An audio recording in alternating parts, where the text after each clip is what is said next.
The year is 1918. The guns have fallen silent across Europe. The Great War, the war to end all wars, is finally over. A collective sigh of relief ripples across the globe. But was this really peace? Or was it just a 20-year ceasefire? Today, we're diving into the fragile, deceptive, and ultimately dangerous peace that settled over Europe after World War I. When the Treaty of Versailles was signed in 1919, its creators hoped it would lay the foundation for lasting peace.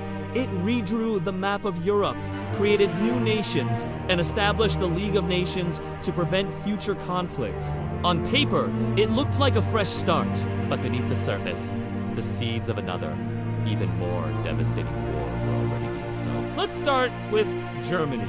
The treaty imposed crippling reparations, forcing Germany to pay for the war's immense costs. Imagine being told your country was solely to blame for a global catastrophe and that your children and their children would be paying off a debt so massive it would crush your economy. This wasn't just a financial burden, it was a national humiliation. It created a deep well of resentment and a powerful desire for revenge, a feeling that opportunistic leaders would later exploit with terrifying success. Meanwhile, the victors weren't exactly united. France, having suffered devastating losses on its own soil, wanted to permanently weaken Germany. Britain, on the other hand, was wary of creating too much instability on the continent and sought a more balanced approach. The United States, whose President Woodrow Wilson had championed the idealistic League of Nations, ultimately refused to even join it, retreating into isolationism. This lack of a united front meant the new international order was weak from the very beginning. The map of Europe itself. New countries like Poland, Czechoslovakia, and Yugoslavia were carved out of old empires.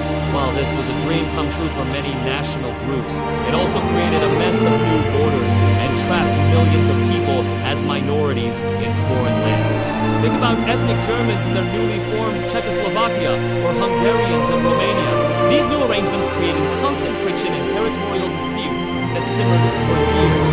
And then there was the economic fallout. The 1920s roared for some, but the global economy was built on a house of cards, propped up by American lies. When the Wall Street crash of 1929 hit, it triggered the Great Depression. The economic tsunami swept across the world, causing mass unemployment and desperation. In times of crisis, often turned to extreme such.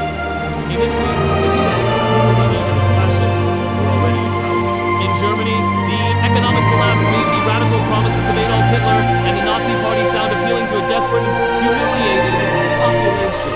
They offered simple answers, scapegoats, and a vision. The League of Nations, the world's great hope for peace, proved powerless. When Japan invaded Manchuria in 1931, the League condemned it but did nothing. Italy invaded Ethiopia in 1935. Again, it showed aggressive nations that the international community had no real power to stop them.